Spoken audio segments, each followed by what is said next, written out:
கர்த்தருடைய பரிசுத்த நாமத்துக்கு ஸ்தோத்திரம். ஆண்டவராகிய இயேசுவின் நாமத்தில் உங்களை நான் வாழ்த்துறேன். இந்த ஸ்ரீகன் பார் பைபிள் இன்ஸ்டியூட்டுக்காக கர்த்தருக்கு நன்றி சொல்கிறேன். கர்த்தர் இப்படியாய் 105 வாரங்கள் தொடர்ந்து பைபிள் இன்ஸ்டியூட் வகுப்புகள் நடத்த கர்த்தர் கிருபை செய்தார். கருத்தை தட்டி கர்த்தர் மகிமைப்படுத்தணும்.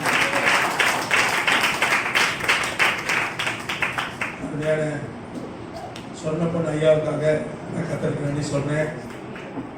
பெரிய உற்சாகம். இவ்வளோ காலம் இங்கே தொடர்ந்து வகுப்புகள் நடக்கிறதுக்கு கர்த்தர் தேவ மனிதனை கொண்டு கொடுத்த உற்சாகம்.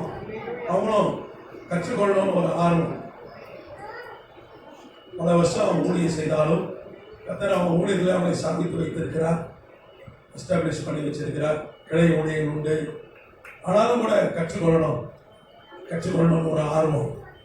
அதனால தான் அவங்க கர்த்தர் கிருபையாக அவங்கள சிலர் பின்பற்றி இங்கே வந்து கற்றுக்கொள்வதற்கு கர்த்தர் கிருபை பாராட்டுகிறார். தேவ ஊழியர்களும் இப்போ டேவிட் ஐயா போன்ற தேவ ஊழியர்களும் இங்கே வந்து கற்றுக்கொள்கிறார்கள்.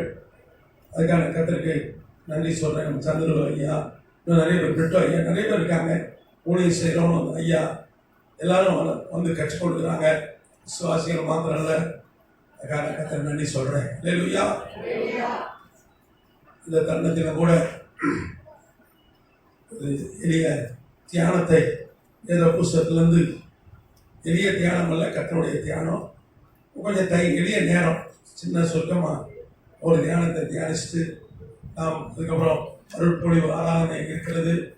இந்த 105 வாரம் கடந்த இந்த சேஷ கூடுகையில் கொஞ்சம் பேருக்கு ஆர்டினேஷன் கொடுக்கணும்னு சொல்லி அகஸ்டின் ஐயா தான் முதல் அதை உணர்ந்தாங்க.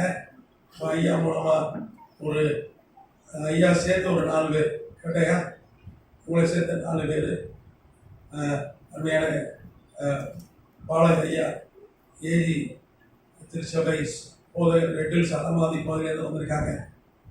அவங்கள எனக்கு வர சொல்கிறதுக்கே வந்து அவ்வளோ தூரம் வரணுமே, அகஸ்டின் ஐயா தான் கூப்பிட்டு வந்தேன். அவங்க கட்டாயம் வரணும்னு நான் சொல்லியிருந்தேன்.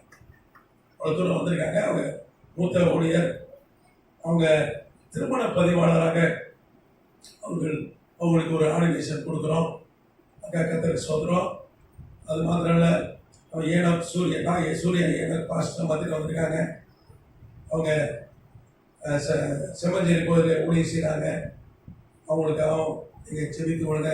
அருமையான தம்பி கேசவன் ஜான்சன் சுவிசேஷம் ஊழியம் செய்கிறாங்க. அவங்களுக்காக நீங்கள் செபித்து கொள்ளுங்க. அருமையான ஐயா ராமதாஸ் ஐயா, மூத்த தேவ ஊழியர், அவங்களுக்காக நீங்கள் செவிங்க. அவங்களுக்கெல்லாம் ஆர்டினேஷன் கொடுக்கறதுக்கு வந்து வயசும் போதாது, தகுதியும் போதாது. எத்தனாமத்துக்கு சோதரம். அகஸ்டின் ஐயா ஏற்கனவே பல ஆர்டினேஷன் பெற்றுறாரு. அவர் நிறைய ஊழியர் கூட்டம் நடத்துவார். 14ஆம் தேதி கூட அவங்க சபையில் ஒரு ஊழியர் கூட்டத்தில் பிளஸிங் கூப்பிட்டுருக்காங்க. ஏன்னா பல ஊழியர் கூட்டங்களை கூப்பிட்டு பயன்படுத்தியிருக்காங்க. அதை நம்ம சொல்கிறோம். அவங்களும் ஒரு ஆர்டினேஷன் கேட்டிருக்காங்க. அது ஆச்சரியமாக இருக்கு.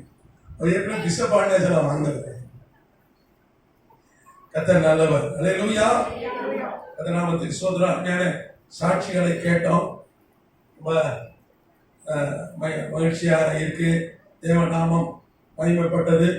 எளிய பிரயோஜனமற்ற ஒரு ஊழியக்கான என்ன கர்த்தர் ஒரு கருவியை பயன்படுத்தி உங்களுக்கெல்லாம் கற்றுக் கொடுத்ததுக்காக கர்த்தருக்கு நன்றி சொல்கிறேன். கர்த்தர் கழுதையை கொண்டு பேச வல்லவர், நேசகுமாரை கொண்டு பேச வல்லவர். கர்த்தர் நாமத்துக்கு சோதரம். ஒரே ஒரு வசனத்தை உங்களுக்கு காண்பித்து கொடுத்து விட்டு சீக்கிரமாக கடந்து சொல்ல போகிறோம். நம்ம பாஸ்டர் அம்மா சகோதரி கலாக்க நன்றி சொல்கிறேன். அதுக்கப்புறம் கம்பி ஸ்ரீகனுக்கு நன்றி சொல்கிறேன். வந்து தூரத்தில் தான் நிறைய பேர் வந்து பைபிள் படித்தாங்க. வெள்ளம் மழையும் வந்தாங்க. கிளாஸு மழை பெஞ்சதுலாம் கட்ட ஆனதில்லை, அவ்வளோ உற்சாகம். அதுக்காக சோதரம். இங்கே பைபிள் இன்ஸ்டியூட் ஒரு வித்தியாசமாக நம்ம கற்றுக் கொடுக்குறோம். நான் பைபிள் வந்து வரலாற்று பின்னணி, அதுக்கப்புறம் அறிவியல் ஆதாரங்கள், அதுக்கப்புறம் எந்தெந்த வருஷம் எந்தெந்த சம்பவம் நடந்தது, பைபிள் பின்னணி, கலாச்சாரம் எல்லாத்தையும் கற்றுக் கொடுக்குறோம். ஆதாரமாக கற்றுக் கொடுத்து அதை நீங்கள் தேடி ஆணிப்பெல்லாம் எல்லாருக்கையும் செல்ஃபோன் இருக்கிறது. கையில ஒரு கம்ப்யூட்டர் இருக்கிறது. நீங்களே தேடிக்கலாம், மற்றவங்களுக்கும் சொல்லலாம். அந்த மாதிரி எளிய முறையில் கற்றுக் கொடுக்குறோம். அதனால தான் எல்லாம் ஆர்வமாக வராங்க. கர்த்தர் அப்படியா கற்றுக் கொடுக்குற ஒரு கிருபை கொடுத்துருக்கிறார். கர்த்தராமத்துக்கு சோதரம். அநேக இடங்களில் போய் நான் பார்ட் டைமாக நான் இந்த ஸ்டடி எடுத்துருக்கேன். இந்த கோர்சஸ் நடத்துகிறோம். பைபிள் இன்ஸ்டியூட்டு ஒரு 1500 பேர் போல படிக்கிறாங்க. அவங்களுக்காக நீங்கள் ஜெபித்துக் கொள்ள. என்னோட சேர்ந்து கொஞ்சம் ஆசிரியர்களும் இருக்கிறாங்க.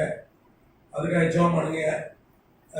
அநேகருடைய கிளை ஊழியர்களுக்காகவும் என்னுடைய குடும்பத்தாருக்காகவும் நீங்கள் ஜெபிக்கும்படி கேட்டுக்கொள்ள. என்னோட சேர்ந்து ஊழிய செய்கிற உடன் ஊழியருக்காக ஜெபிங்க. கர்த்தர் நல்லவர். அல்லேலூயா. வேத புஸ்தகத்திலிருந்து எபிரேயர் எழுதப்பட்ட நிருபம் 11ஆம் அதிகாரம் 29ஆம் வசனத்தை நாம் வாசிக்கலாம். எபிரேயர் 12:29. விசுவாசத்தினாலே அவர்கள் சிவந்த சமுத்திரத்தை உலர்ந்த தரையை கடந்து போவது போல கடந்து போனார்கள்.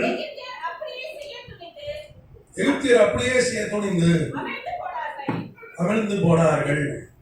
இங்க வேதம் சொல்லுது, சிவந்த சமுத்திரத்தை சில ஜனங்கள் உலர்ந்த தரையை கடந்து போவது போல கடந்து போனார்கள். கர்த்தர் அவங்களுக்காக செங்கடலை இரண்டா வளர்ச்சாரு, உலர்ந்து தரையா மாத்திட்டாரு. கடலுக்குள்ள சேரும் சகதி இருக்கும், ஈரம் இருக்கும். ஆனா எல்லாரும் என்ன பண்ணாங்க, எட்டாந்தாரில் நடந்து போனார்கள். அது மாத்திரம் எகிப்தியர் அப்படி செய்ய துணிந்தார்கள், அமிழ்ந்து போனார்கள். அல்லேலூயா. வேதம் சொல்லுது, செங்கடல்ல கர்த்தர் ஒரு வழியை உண்டாக்குகிறார். எப்பொழுது நடக்கிறது?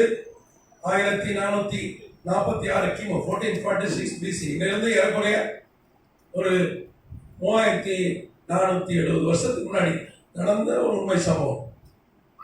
இஸ்ரேல் ஜனங்கள் எகிப்திலே அடிமையில இருந்தாங்க. எல்லாருக்கும் தெரியும். 400 வருஷத்துக்கு மேல, 430 வருஷத்துக்கு மேல. யாக்கோபு அங்க பஞ்சத்துக்கு புழைக்கு போனா, யோசேப்பு அங்க பிரதமராக இருந்தான். அதனால எல்லாம் சாதகமா இருந்தது. அதுக்கு பிற்பாடு வந்த அரசர்கள் அதை எபிரேய ஜனங்களை அடிமையிலா ஒத்தடிமையிலா மாத்திட்டாங்க. நம்ம எல்லாரும் தெரிஞ்ச வரலாறு. ஆண் பிள்ளை பிறந்தா கொன்றணும், பொம்பளை பிள்ளை பிறந்தா வளர்க்கணும்னு ஒரு ராஜா சட்டம் போட்டான். அவங்க தான் தட்மோஸ் ஒன், முதலாம் தட்மோசே. தட்மோசே வம்சத்தின் முதல் அரசன் தான். அவன் தான் ஒரு சட்டம் கொண்டு தான், எபிரேய குடும்பங்கள்ல ஆம்பளை பிள்ளை பிறந்தா கொன்றணும். அதுக்குன்னு நர்சுமார்களை சிப்போரா பூவா வைக்கிற நர்ஸையே வச்சிருந்தான் சம்பளம் கொடுத்து. அவங்க வேலை என்னது? ஆம்பளை பிள்ளை கொன்றணும். இப்படி ஒரு சட்டம் ஏற்றி 17 ஆண்டுகள் கழித்து அவனுடைய மகள் பார்வோனுடைய மகளுக்கு குழந்தை திருமணம் ஆகிய பிள்ளை இல்லை. அவ பேர் ஹேட்ஷேப்சுட். பைபிள் பேர்கள் இல்லை, வரலாற்றில் தொல்லியல் துறை ஆய்வுகள்லாம் பேர்கள் இருக்கிறது. ஹேட்ஷேப்சுட் அவருடைய பதப்படுத்த உடம்பு கூட கெய்ரோல எகிப்துல ராயல் மியூசியத்தில் வச்சிருக்காங்க. 1903 அவருடைய உடலை கண்டுபிடிச்சிருக்காங்க. மோசையை வளர்த்த தாயார் பேர் ஹேட்ஷேப்சுட். அந்த அவனுக்கு பிள்ளை இல்லை. அந்த காலகட்டத்தில் தான் மோசை பிறக்கிறான். கர்த்தராமத்துக்கு சோத்திரம். 3 மாசம் ஒழிச்சு வைக்கிறாங்க. எப்படி ஒழிச்சு வச்சிருந்திருப்பாங்க? பொம்பளை பிள்ளைங்க போய் சொல்லி நம்ம நினைப்பாங்க, ஒழித்து வைத்திருப்பார்கள். ஆனா பக்கத்து வீட்டுக்காரன் காமிச்சு கொடுத்துட்டான். ஏன்னா அவன் ஆம்பளை பிள்ளைய அவன் பறி கொடுத்தவன். அதனால அவன் நான் ஒண்ணு என் பிள்ளைய சாக கொடுக்குறேன், நீ ஒண்ணு உன் பிள்ளைய பொம்பளை பிள்ளைன்னு சொல்லி போய் சொல்லி வளர்ப்பியா அப்படி காமிச்சு கொடுத்துட்டான். வேற வழி இல்லாம நைல் நதியில என்ன பண்றாங்க, குடிக்கிறார்கள். அதுவும் எப்போ பார்த்து விடுறாங்க? ஹேட்ஷேப்ஸ் குளிக்க போகும்போது. அந்த காலத்துலலாம் நதியில தான் குளிச்சாங்க. இப்போ நிலைமை வேற. நதியில போய் குளிக்கணும்னா எங்க போய் குளிக்கணும்? சென்னையில அடையாறு ஆறுலையும் குளிச்சோட செத்துடும். ஒருத்தர் சாவணும்னா போய் குளிக்கணும். ஏன்னா ஃபுல்லா காவா இருக்கு. ஒரு காலத்துல நல்லா ஓடிட்டு இருந்தது. இப்போ நம்ம மக்கள்லாம் சேர்ந்து ஐயோ கொஞ்சம் கருப்பு கலர் ஏற்றுவோம், கருப்பு கலர் ஏற்றிட்டாங்க. நம்ம ஆட்கள் தான் எல்லாம் நம்ம சென்னை வாசிக்கு தான் அப்படி பண்ணிட்டாங்க. கதிராமத்துக்கு சுத்திரம்.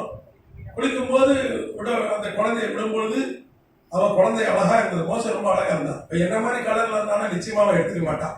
அப்படியே போட்டிருப்பா. என்ன தின்றுருக்கோம்? முதல்ல சாப்பிட்டுருக்கோம். அந்த நெய் நந்தி தான் முதலைக்கு ரொம்ப ஃபேமஸ். அவன் கொஞ்சம் நம்ம அகசி நாயா நம்ம கேசவன் டான்ஸரோட கொஞ்சம் கலராக இருந்திருப்பான் போல இருக்கு மோசே. யூதர்கள்லாம் கலராக இருப்பான். ஆமா, ஆனால் கொஞ்சம் யூதர்கள் ஆந்திராவில் இருக்காங்க, அவன் என்னோட கருப்பா இருக்கான். நம்ம இஸ்ரேலை விட்டு வெளியே வந்த வயலாம் கற்றுக்கிட்டாங்க. எத்தியோப்பியில் நீங்களும் கணக்காக இருக்கான், நீங்களும் எல்லாம் அவங்கள யூதர்கள் தான். நீங்கள் பார்த்தீங்கன்னா இஸ்ரேல் தேசத்தில் கண்ணக்காரன் இருக்காங்க நிறைய பேர். அது வெளியே ஆப்பிரிக்காவில் தான் வந்தார். ஏன்னா அந்த காலத்தில் தேசம் 722 கிமு 722 பிசியில் அசிரிய படையெடுப்புல இஸ்ரேல் தேசம் இல்லாமல் போனபோது அவனை சிதறண்டு போனவர்கள். அவன் என்ன பண்ணா, அங்க இருக்கிற நீங்க போன கட்டம் தான் என்னாச்சு, அப்படியே வெள்ளையா இருந்த யூதனுக்கும் கருப்பா இருந்த அந்த எத்தியோப்பிய பெண்ணு கல்யாண பிள்ளை இப்படி பிறக்கும். அவ்வளோ மாதிரி தான் பிறக்கும். அப்பா மாதிரி பிறக்கல, எப்படியோ வந்துடும். அப்படியே நம்ம மரபணுக்குள்ள அப்படியே வந்து அந்த கருப்பு கலர் வந்துச்சு. ஆனால் மோசே வெள்ளைன்னு இருந்தான். அதனால அவன் பார்த்தா நமக்கும் பிள்ளை இல்லை, ஏதோ ஒரு ஆத்துல ஒரு பிள்ளை போது எடுத்து வளர்த்தான். மோசே 22 வயசா இருக்கும்போது அவருடைய வளர்ப்பு தந்தை அவர்தான் பார்வோன். தத்மோசே 2. தத்மோசே உன்னுடைய அந்த காலத்துல பார்வோனுக்கு உடைய மனைவிகள் பிள்ளைகளை ஒருத்தர் திருமணம் செய்தார்கள். ஏன்னா அந்த காலத்துல அப்படிதான் பண்ணாங்க. நீங்க லேவியராகமத்துல தான் மோசையை கொண்டுதான் கர்த்தர் எப்படி திருமணம் பண்ணணும் கூட பண்ணக்கூடாது.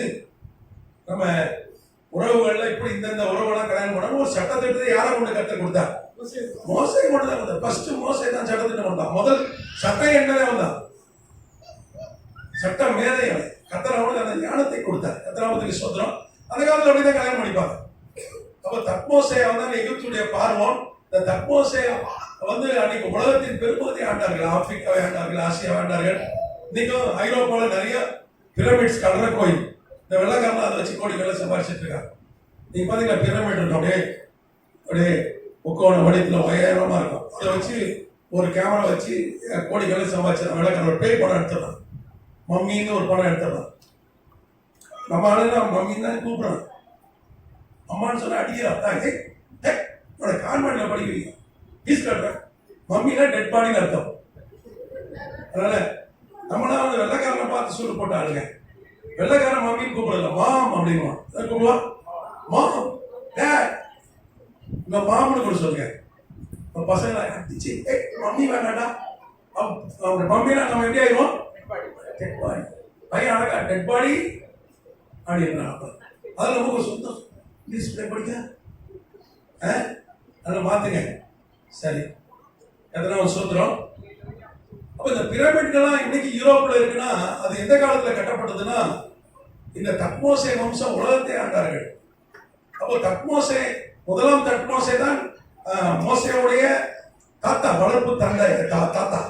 அவர் எந்த தாத்தா சட்டம் போட்டாரோ 17 வருஷத்துக்கு முன்னாடி எபிரேய ஆண் பிள்ளைகளை கொல்லணும், அந்த தாத்தா வீட்டிலே போய் என்ன பண்ணா, தாத்தா தாடியை பிடிச்சி இழுத்தான், தாத்தா மீசையை பிடிச்சான், எட்டி வச்சான், அடிச்சான்.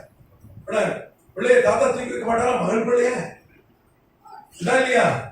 பேராசனாலும் அந்த குழந்தை அடிக்கதான் செய்யும். அந்த தாத்தா சட்டம் போட அவரே அடிச்சான், அவர் தாடியை பிடிச்சி அடிச்சான், எட்டி வச்சான். குழந்தை இல்ல, தாத்தா வளர்த்த. அதுக்கப்புறம் அவருடைய வளர்ப்பு தந்தை ஹாட்ஷேப்சுடைய கணவன் தான் பார்வோன். தத்மோசே 1 மரித்த பிறகு இவன் ஆட்சிக்கு வருகிறான். இவன் நோயாளியில சீக்கிரம் செத்துறான். மோசேக்கு 22 வயதாக இருக்கும் பொழுது அவன் மரித்து போகிறான். தத்மோசே அவனுடைய கல்லறைலாம் எங்க இருக்குன்னா லக்சர் ஈஜிப்ட்ல இருக்கிறது. அங்கே கல்லறை கோயில் பிரமிட் இருக்கு. அவனுடைய மம்மி பாடி அங்க இருக்கு. கதிராமத்துக்கு சோதனை செத்தா அவனுக்கு உடனே என்ன பண்ணிடுவாங்க, துணிகினே சுத்தி ஃபுல்லா போட்டு ப்ரிசர்வ் பண்ணிடுவாங்க. அது எப்படிதான் செய்வாங்க, இன்னும் கூட பாடி எப்படியே இருக்கு, கெட்டு போகாம இருக்கு. கதிராமத்துக்கு சோத்திரம். அப்போ ஆளுகைக்குள்ள வர்றதுக்கு யாருமே இல்லை. ஆண் பிள்ளை ஒரு மோசே தான் வளர்ப்பு பிள்ளை. ஆனா எகிப்து சட்டப்படி ஒரு தத்து பிள்ளை ராஜா ஆக முடியாது. ராயல் பிளட், ராஜா வம்சத்துல ராயல் ஃபேமிலியில் வந்தவங்க ஆக முடியும். நீங்க பாத்தீங்கன்னா இந்த தத்மோசே, 2ஆம் தத்மோசே மோசையுடைய வளர்ப்பு தந்தைக்கு வேற ஒரு மனைவி இருந்தார். ஒரு கானானிய பெண்ணை திருமணம் செய்திருந்தார். அங்க ஒரு 8 மாசம் குழந்தை இருந்தது. அவர் ஆம்பளை பிள்ளை. 8 மாசம் குழந்தை ராஜா ஆக முடியாது. அதனால என்ன பண்ணாங்க, பார்வோனுடைய குமாரத்தி மோசேவுடைய வளர்ப்பு தாய் ஹாட்ஷேப்சுட்டை என்ன பண்ணிட்டாங்க, சிங்காசனத்தில் உட்கார வச்சுட்டாங்க. நீங்க வரலாறு படிச்சீங்கன்னா எகிப்து வரல 2 பெண் பார்வோன் இருந்தாங்க. அதில் முதல் பெண் பார்வோன் யாருன்னா மோசேவுடைய வளர்ப்பு தாய். உலக பேரரசி ஆயிட்டா.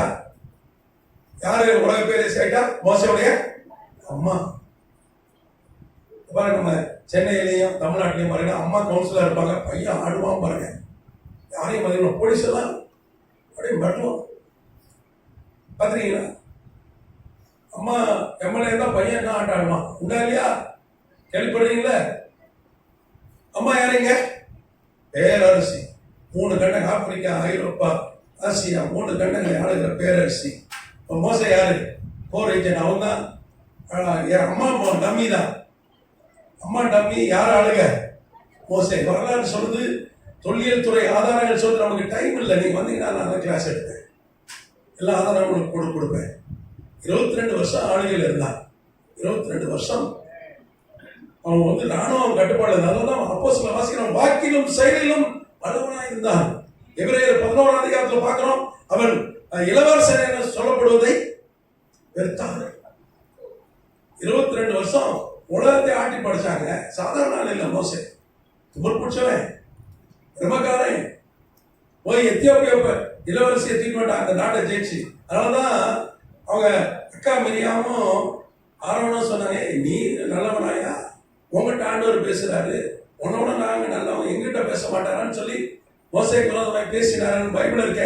அது எத்தியோப்பியா பெண். அவன் கேட்டது மீதியான். 2வது மீதியான்றது அரேபியா. அரேபியா பெண்கள் நல்லா வெள்ளையா இருப்பாங்க. எத்தியோப்பியா பெண்கள் எப்படி இருப்பாங்க? கருப்பா இருப்பாங்க.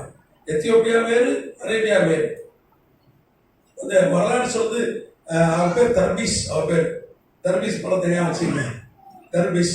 அவளை தீட்டு வந்துட்டு அவளுக்கு அப்புறம் அவன் போயிட்டான். மோசையோடைய வரலாறு படிச்சா தூக்கமே, ஐயா சொன்னாங்க தூக்கமே வரமாட்டேங்க பைபிள் படிச்சாங்க. உங்களுக்கு தூக்கமே ஒரு வாரம் வராது மோசையோடைய வரலாறு படிச்சிட்டீங்க. அவ்வளவு பிரமாண்டம். அந்த ஆளை தான் கர்த்தர் நம்மளை தெரிந்து கொண்டார். அல்லேலூயா. 40 வருஷம் மாமனார் ஆடை மேய்க்க வச்சு, வீட்டோட மாப்பிள்ளைய வச்சு, இருக்கிறதுல கொடுமை மாமனார்கிட்ட வேலை செய்யறது. அந்த மோசைக்கு மாமனார்கிட்ட வேலை செய்யற ஒரு கொடுமையை கர்த்தர் அனுபவிச்சு 40 வருஷம் மாமனார்கிட்ட அடிமையா இருந்து தாழ்மையை கத்துக்கிட்டான். கர்த்தர் அவனை தலைவனாக அனுப்பினார். அல்லேலூயா. அவனை கொண்டு பெரிய பெரிய அற்புதங்கள் செய்தார். 10 வாதைகளை குறித்து நம்ம பைபிளை வாசிக்கிறோம். அல்லேலூயா. எல்லாமே வந்து வரலாற்றிலையும் இருக்கிறது. இந்த வாதைகள்லாம் வந்து உண்மையா அப்படின்னு நீங்க கேட்டீங்கன்னா எல்லாமே வரலாற்றிலே இருக்கிறது. நீங்க பாருங்க, இப்பூவர் பேப்பரின்னு ஒரு வரலாற்று ஆவணம் இருக்கிறது. இப்பூவர் பேப்பரி. இப்போ நம்ம திருக்குறள்லாம் வந்து ஓலைச்சுவடில் எழுதினாங்கன்னு சொல்லி அந்த ஓலைச்சுவடிலாம் கொஞ்சம் வச்சிருக்காங்க. கேள்விப்பட்டீங்களா? பணம் இந்த ஓலையை வெட்டி தான் அதில் எழுதுவாங்க. அதே பேப்பர்ன்றது எகிப்தில் ஒரு செடியை அரைச்சி இலை மாதிரி செஞ்சு அதில் எழுதுவாங்க. அன்றைக்கி பேப்பர்லாம் கிடையாது. அதான் இப்பூவர் பேப்பரி. அதில் என்ன சொல்லப்பட்டிருக்குன்னா, மோசே செய்த அற்புதங்கள்லாம் அதில் 10 வாதைகள். மோசை கூட கர்த்தர் செய்தார். தண்ணீரை ரத்தமாக மாற்றுறது, வேற என்ன, பேன் வந்தது, தவளை வந்தது, ஆமா என்னென்ன தலைச்சன் பிள்ளைகள் மரித்து போனார்கள், தலைச்சன் மிருகஜீவன் மரித்து போனது, செங்கடல் பிளந்தது, எல்லாமே அதுல அந்த இப்பூவர் பேப்பரில் எழுதப்பட்டிருக்குது. அது 19ஆம் நூற்றாண்டுல எகிப்தில் கண்டுபிடிக்கப்பட்டது. நெதர்லாண்டை சார்ந்த தொல்லியல் துறை விஞ்ஞானிகள் அதை கண்டுபிடித்தார்கள். இப்போ இன்னைக்கு ஹாலண்ட் எனது நெதர்லாந்து ஐரோப்பா நாடு, அங்கே லெய்டன் என்கிற மியூசியத்தில் வச்சிருக்காங்க. நீங்க என்னைக்காவது நெதர்லாந்து போனீங்கன்னா சொல்லுங்க, நான் அட்ரஸ் உங்களுக்கு லொகேஷன் அனுப்புறேன் வாட்ஸ்அப்ல. அதெல்லாம் போய் பார்த்துட்டு வாங்க, பார்த்துட்டு வாங்க. அந்த நாமத்துக்கு சோதரம். இங்கே அவர் கர்த்தர் மோசே தலைமையில செங்கடல் வரைக்கும் வந்துட்டாங்க. வரும்போது சும்மா வரல, 4 வருஷம் கூலியும் கொடுத்தாரு ஆண்டவர். எல்லாம் பக்கத்துல இருக்க எல்லாத்தையும் தங்கம் வாங்கி சொன்னார். ஆமா, எல்லாம் தங்கத்தையும் வாங்கிட்டாங்க. நீங்க பாத்தீங்கன்னா ஒவ்வொருத்தனும் 1000 கிலோக்கு மேல தங்கத்தை வாங்கிட்டு வந்துட்டான். உலகத்திலே அன்னைக்கு எகிப்துல தான் அதிக தங்கம். உலக வளர்ச்சி. அன்னைக்கு சொத்துலாம் தங்கம் தான். இன்னைக்கு தான் லேண்டு, பில்டிங்கு, ஷேரு, டிபென்ச்சர் அப்படின்றான். அன்னைக்கு அப்படி இல்லை. சொத்துனா என்னது? தங்கம் தான். தங்கம் தான் சேர்ப்பான். டன் கணக்கில் தங்கத்தை கொண்டு வந்துட்டான். வரலாற்று ஆய்வுகள் சொல்கிறது, எகிப்தி கஜானாவே கொண்டு வந்துட்டான். எல்லார்ட்டையும் தங்கத்தை கொண்டு வந்துட்டான். இவர்கள் ஒளிந்து போனா போறவங்களும் அனுப்பிச்சு விட்டாங்க. தங்கமும் இல்லை, ஆட்களும் இல்லை. ராஜா மாட்டான். அமன் ஹோட்டேப், 2ஆம் அமன் ஹோட்டேப் பேர், அமன் ஹோட்டேப் அந்த ராஜா பேர். 2ஆம் அமன் ஹோட்டேப் என்ன பண்ணான்?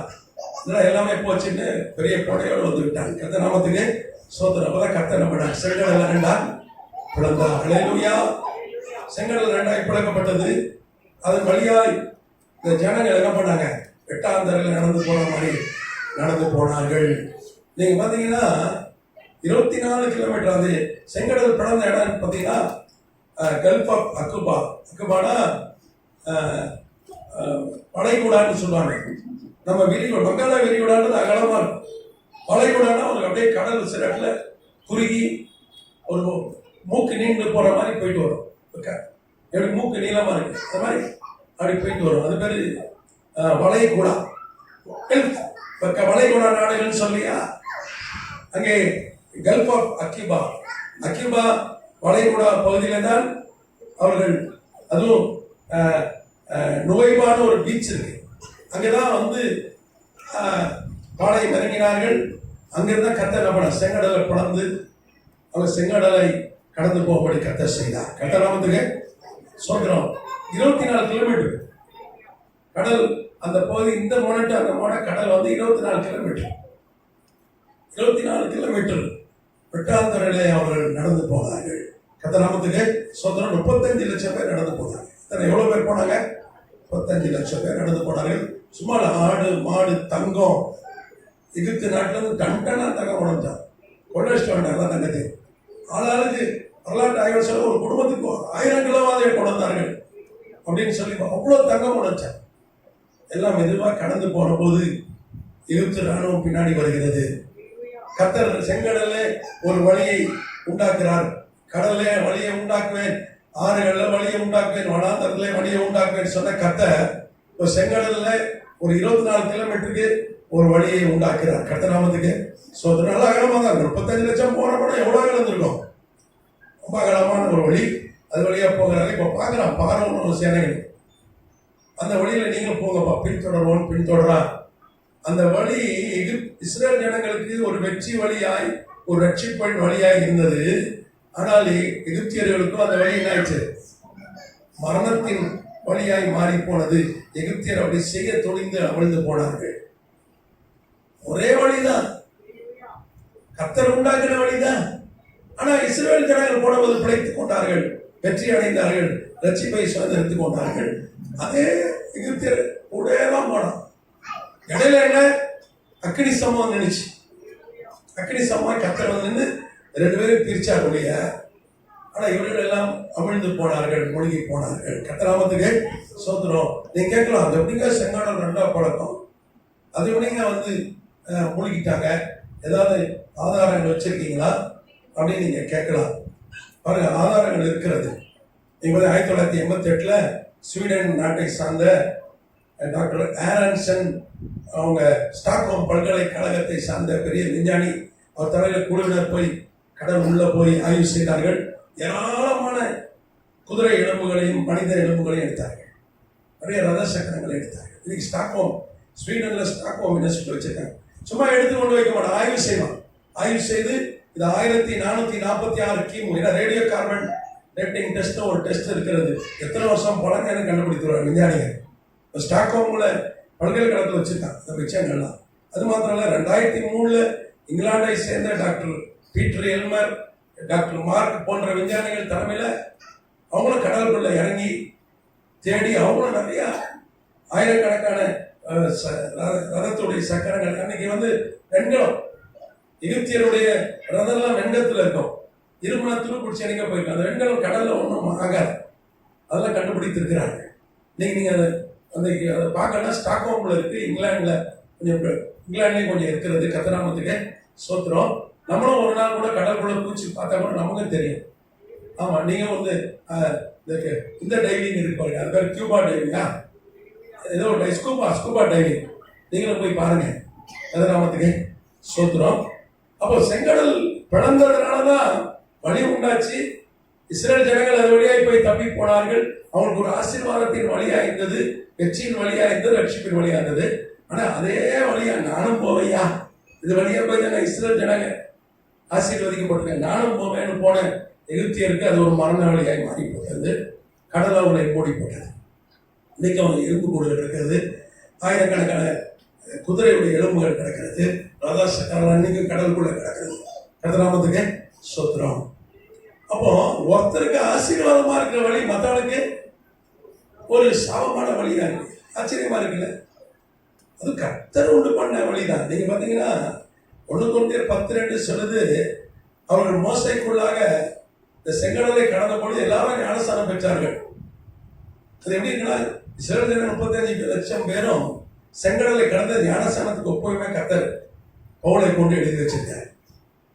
அப்போ அது ஒரு ஞானஸ்தானம் வேற, கர்த்தர் வழி திறக்கிறார், ஆசீர்வாதத்தின் வழி வேற, ரட்சிப்பின் வழி வேற, ஞானஸ்தானம் வேறையா. செங்கட வழியாக போனது அந்த ஞானஸ்தானத்துக்கு சமமா இருக்குன்னு வேதம் சொல்லுது. ஆனா அதை பார்த்துட்டு எகிப்தி என்ன பண்றாங்க, இந்த வழியா போய் தானே இஸ்ரவேல் ஜனங்க ஆசீர்வதிக்கப்பட்டாங்க, நானும் முறையும் போய் அழிஞ்சு போயிட்டேன். இப்போ வேதம் சொல்லுது, நம்ம கர்த்தர் ஒவ்வொருத்தருக்கும் ஒரு வழியை வைத்திருக்கிறார். கர்த்தர் நாமத்துக்கு சோதரம். நீ அடுத்த வழியில போனா அது உனக்கு ஆபத்தா முடிஞ்சிடும் வேதம் சொல்லுது. இல்லையா? ஒருத்தருக்கு அந்த வழி ஆசீர்வாதமா இருக்கும், அதை வச்சு வெற்றி பெற்றிருப்பான், அதை வச்சு பெரிய புகழ் அடைஞ்சிருப்பான், காசு பணம் கூட சம்பாதிச்சிருப்பான், வீடு கட்டி இருப்பான், கார் வாங்கி இருப்பான்.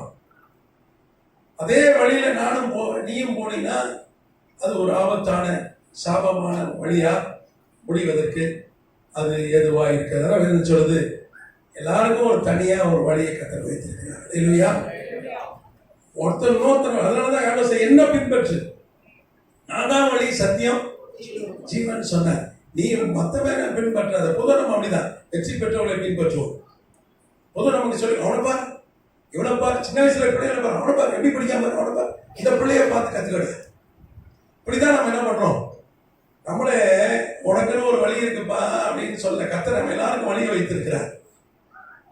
வனாந்தரத்துல வழியை உண்டாக்குற கர்த்தர் நம்ம எல்லாருக்கும் ஒரு வழியை ஆயத்தப்படுத்தி வச்சு, ஆனா நம்ம அந்த வழியில போகாம மற்ற வழியில போய் கொண்டிருக்கிறோம். கர்த்தர் நாமத்துக்கு ஸ்தோத்திரம். 1986 ஆசிய விளையாட்டுப் போட்டிகள் தென் கொரியா சியோல்ல நடந்தது. 86 நீங்க பாத்தீங்கன்னா நம்ம இந்தியாவை சேர்ந்த ஷைனி ஆபரகாம்னு ஒரு கேரளாவை சேர்ந்த ஒரு தடகள வீராங்கனை இருந்தாங்க, ரொம்ப ஃபேமஸ். ஷைனி ஆபரகம் கேள்விப்பட்டிருக்கீங்களா? எல்லாம் பாட்டி ஆயிட்டாங்க அவங்க. அப்போ ஷைனி ஆபரகம் இந்தியாவின் நம்பிக்கை நட்சத்திரம். அவங்க நிறைய தங்க பதக்கங்கள் பெற்றவங்க, பெரிய வெற்றி பெற்ற ஒரு விளையாட்டு வீராங்கனை. இங்கே தென் கொரியால சியோல் நகர்ல 800 மீட்டர் ஓட்டப்பந்தயம் நடந்தது. அதுல அவங்க ஓடினாங்க, ஃபர்ஸ்ட் வந்துட்டாங்க. பின்னாடி வந்தவங்களுக்கு அவங்களுக்கு நிறைய வித்தியாசம். ஆனா அவங்களுக்கு தங்க மெடல் கொடுக்கல. எல்லாம் இந்தியர்கள் நம்மளா குதிச்சோம் டிவி பார்த்து. அன்னைக்கு எது கருப்பு டிவி தான், இங்கே 1-2 கலர் டிவி இருக்கு. அது ரொம்ப அபூர்வம், கலர் டிவியே கிடையாது. எல்லாம் இந்த ஆசிய விளையாட்டு போட்டியை பார்த்து நானும் சின்ன வயசுல அப்புறம் ஸ்கூல் படித்து கொண்டிருந்தோம். 86 நானும் +2 படித்து கொண்டிருந்தேன். எல்லாம் துள்ளி குதிச்சோம். கடைசியில் வந்து கோல்டு மெடல் தரல. என்னன்னா அந்த அம்மா தனக்குன்னு ஒரு ட்ராக், ஓட்ட பந்தயத்துல ஒரு ட்ராக் போட்டிருப்பாங்க, ஒரு வழி பாதை. நீங்க பாத்தீங்கன்னா 2 கோட்டுக்குள்ள தான் ஓடணும்.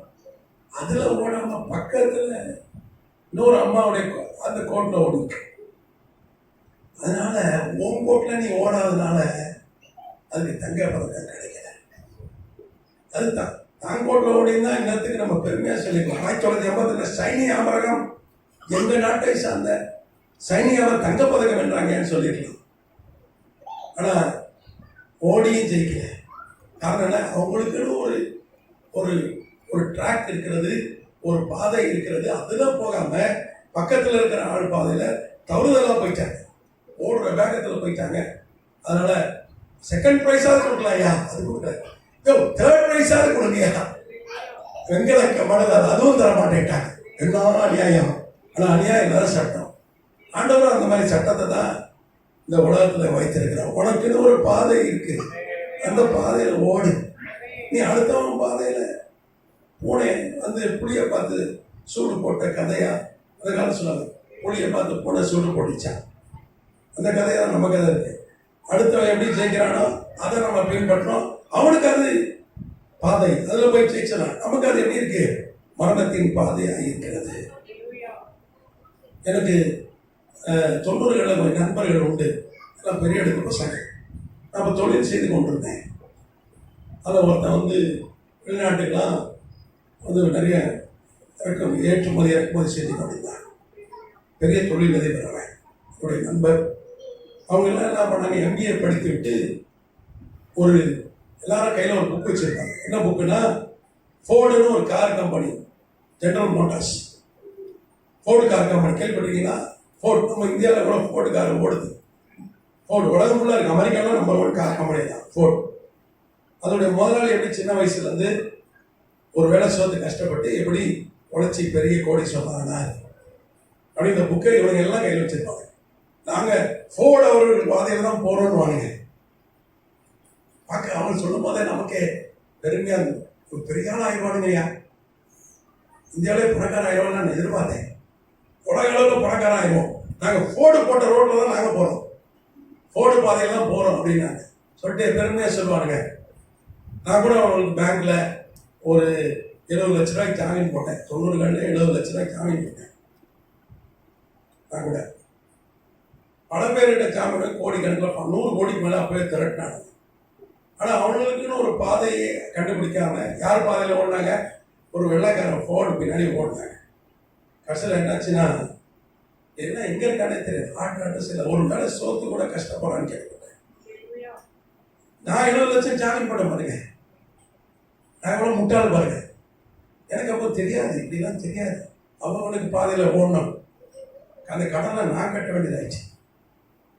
ஆமாம், என் சொத்தை ஏலத்துக்கு கொண்டு வந்து பேங்காரன் ஒரு 13 வருஷத்துக்கு முன்னாடி 1,28,00,000 கட்ட வேண்டியதாச்சு. நான் வாங்காத கடனுக்கு நான் கட்டினேன்.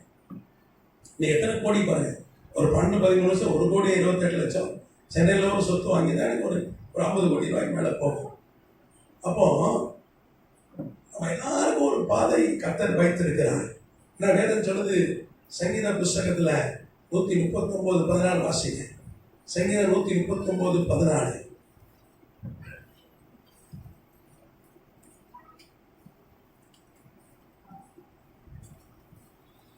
என் கருவை உம்முடைய கண்கள் கண்டது. என் அவயங்களில் ஒன்றாகிலும் இல்லாதே போதே அவைகள் அனைத்தும் அவைகள் உருவேற்படும் நாட்களும் உமது புஸ்தகத்தில் எழுதியிருந்தது. தேவனே, தேவனே, உமது ஆலோசனைகள் எனக்கு எத்தனை அருமையானவைகள், அவைகளின் தொகை எவ்வளவு அதிகம். 13 வாசிங்க. சங்கீதம் 139 வாசிக்கிறீங்க. 13 வாசிங்க. நீர் என் உள்ளத்திரியங்களை கை கொண்டிருக்கிறீர். என் தாயின் கர்ப்பத்தில் என்னை காப்பாற்றினேன். நான் பிரமிக்கத்தக்க அதிசயமாய் உண்டாக்கப்பட்டபடியால் உம்மை துதிப்பேன். தாய் சொல்றா, நான் பிரமிக்கத்தக்க அதிசயமாய் உண்டாக்கப்பட்டேன். ஐ எம் கிளியர்ஃபுல்லி ஒண்டர்ஃபுல்லி இருக்கேன். என்ன நீங்க ஸ்பெஷலாக உண்டாக்கிறீங்கன்னு சொல்றேன். எல்லாரையும் கர்த்தர் அப்படிதான் உண்டாக்கியிருக்காரு. எல்லாருக்கும் ஒரு தனி வழியை கொடுத்துருக்கிறார். நீங்கள் ஆதார் அட்டை எடுக்கும்போது பார்த்துருப்பீங்க, நம்ம கருவிலியை என்ன பண்ணாங்க, ஸ்கேன் பண்ணாங்க, நம்ம கையில் எடுத்தாங்க. நான் கேட்டேன் என்னங்கன்னு. இப்போ அவங்க சொன்னாங்க, உலகத்தில் 800 கோடி ஜனத்தில் யாருக்குமே ஒருத்தருடைய கருவிலி இன்னொருத்தருக்கு இருக்காது, இன்னொருத்தருடைய கைரேகை இன்னொருத்தருக்கு இருக்காது. அதனால தான் இது தனித்துவமானதுன்றதுனால செய்கிறோம் அப்படின்னாங்க. பாருங்க, 800 கோடி ஜனம் ஒவ்வொரு இங்கெங்கோ இருக்கிறாங்க. ஆனால் ஒவ்வொரு வரைக்கும் கர்த்தர் ஸ்பெஷலாக ஆக்கி இருக்கிறாங்க. இல்லையா? நம்ம எல்லாருக்குள்ள ஒரு வழியை, நமக்கு எல்லாருக்கும் ஒரு வழியை வைத்திருக்கிறார். நம்ம அடுத்த வழியில் போய் தான் இப்படி நாரி போயிருக்கிறோம், வந்து போயிருக்கிறோம், நாம் தோல்வி அடைந்திருக்கிறோம். கர்த்தர் நாமத்துக்கு சோத்திரம். நமக்குன்னு ஒரு வழியை கர்த்தர் வைத்திருக்கிறார். நான் மோகன்சி அண்ணன் இப்போ பெரிய ஊழியக்காரர், உலகளவில் பெரிய ஊழியக்காரர். பல லட்சம் பேர் டெலிவிஷன் ப்ரோக்ராம் பார்க்குறாங்க, யூடியூப்பில் ஃபாலோ பண்ணுறாங்க. பெரிய ஊழியர் இன்னைக்கு இந்தியாவிலே பெரிய ஊழியர்னா அவர் தான் நீ சொல்ல முடியும். எளிமையான ஊழியக்காரர். ஆனால் அவர் சிறு வயதாக இருக்கும் பொழுது, நான் 8th படிக்கும்போது நான் வந்து அவரை ஒரு வாட்டி சந்திச்சிருக்கேன். அப்போ பார்த்தீங்கன்னா அவர் டிஜே தினகர் ஐயா தான் எனக்கு பெரிய ஊழியக்காரர், நம்பர் 1. டிஜே தினகர் ஐயா கேள்விப்பட்டிருப்பீங்க. இவர் என்ன பண்ண, அப்படியே டிஜே தினகர் மாதிரியே ஆக்ட் பண்ணுவார். அது இந்த பூர்வத்தில் ஆடுறது, பாடுறது, மூக்கால பாடுறது. அவர் நான் டிஜே தினகர் அச்சியாசர் அப்படியே ஃபாலோ பண்ணுது. கர்த்தர் ஒரு நாள் சொன்னார், எப்பா அது அவருடைய வழிப்பா, உனக்குன்னு தனி வழி வச்சிருக்க, அந்த வழியில் போ. அவர் சொன்ன, என்னைக்கான ஐயா இந்த மாதிரி அவர் மாதிரி நடிக்கிறத, அவர் மாதிரி பேசுறத என்னைக்கு விட்டா அன்னைக்கு என் ஊழியத்தில் ஆசீர்வாதம் வந்ததுன்னு சொன்னார். இன்னைக்கு அவர் பாருங்க, அவருக்கு ஒரு தனி வழியை கற்றுக் கொடுத்துருக்கிறார். அல்லேலூயா. அப்போ நமக்குன்னு ஒரு வழி இருக்கு. நம்ம பொதுவாக வெற்றி அடைஞ்சவங்களை பின்பற்றுறோம். நல்லா இருக்கிறவங்க பார்த்தா அவங்க பின்னாடி போகிறோம். நான் சொல்றேன், ஏன் நான் தான் வழி, நான் தான் சத்தியம், நான் தான் ஜீவன், என்னை வந்து நீ பின்பற்றுவோம். சிலுவை எடுத்துக்கொண்டு என்ன பண்ணீங்கன்னா பின்பற்றினா உனக்கு ஆசீர்வதிப்பேன் கதை சொல்றேன். இப்போ நம்ம யாரை பின்பற்றணும்? கர்த்தரை பின்பற்றணும். நம்ம எல்லாருக்கும் ஒரு வழி இருக்கு. எல்லாருக்கும் ஒரு வழி. வழி இல்லாம நம்மளை அனுப்பல. நீங்க ரோமர் 12ஆம் அதிகாரம் 6, 7, 8 வசனம் சொல்லுது, எல்லாருக்கும் ஒரு தாளந்து இருக்கு. உங்களுக்கு இருக்க தாளந்து எனக்கு இல்லை, எனக்கு இருக்க தாளந்து உங்களுக்கு கிடையாது. இப்போ என்னை பாட சொன்னீங்கன்னா நான் பாடினேன்னா எல்லாரும் ஓடிடுவீங்க. அப்புறம் இந்த ப்ரோக்ராம் கேன்சல் ஆகிடும். கதனாவதுங்க சோதரம் பாடுற தாளந்து இருக்கிறவங்க அவங்க நல்லா பாடுவாங்க. இப்போ என்ன கொஞ்சம் போதிக்க சொன்னீங்கன்னா கற்றுக்கிறவங்க அந்த கிருபை இறக்கமாக கொஞ்சம் போதிக்கிற தாளந்து கொடுத்துட்டா நான் விசுவாசிக்கிறேன். அப்போ நான் போய் போதிக்கிறத விட்டுட்டு நான் பாடினேன்னு வைங்க, நான் சிடி போடுறேங்க, யூடியூப்ல போடுறேன், நான் யூடியூப் கம்பெனியும் முடிவான், இவன் தொல்லை தாங்க முடியல. சொல்றேன், நமக்கு என்ன வருமோ, நமக்கு என்ன தாளந்து இருக்கோ, எல்லாருக்குள்ளேயும் தாளந்து இருக்கு. தாளந்து இல்லாதால் யாருமே இல்லை. எல்லாருக்குள்ளேயும் ஒரு தாளந்தை கொடுத்துருக்கிறார், ஒரு திறமையை. அதை நம்ம பயன்படுத்தணும். அதை விட்டுட்டு அவன் பாடி ஃபேமஸ் ஆகிட்டான் நானும் பாடுவேன்.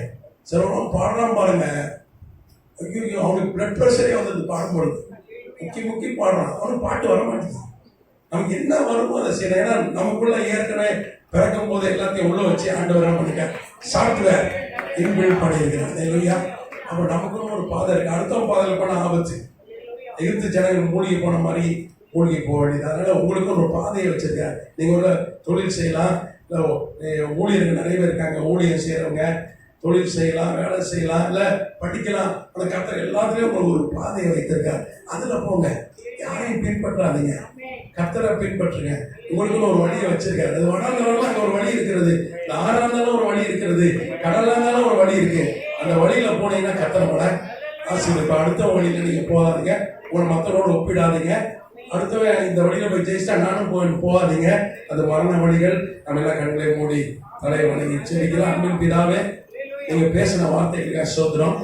எங்களுக்குன்னு ஒரு வழியை வச்சிருக்கீங்க, ஆனா அந்த வழியில நாங்க போகவே இல்லை. மற்றவன பின்பற்றிட்டு அவன் போன வழியில போயிட்டு இருக்கோம். எகிப்தியர் அப்படி போய் தான் அழிஞ்சு போயிட்டாங்க. நாங்க தப்பை எங்களுக்கான வழியில போக எங்களுக்கு உதவி செய்யுங்க. திரும்ப தப்பை எங்களுக்கு ஆர்டினேஷன் அருட்பொழிவு ஆராதனை இருக்கு, தேவையை நீங்க நடத்தி கொடுங்க. ஆண்டவரே, ஒவ்வொரு அபிஷேகம் பண்ணுங்க.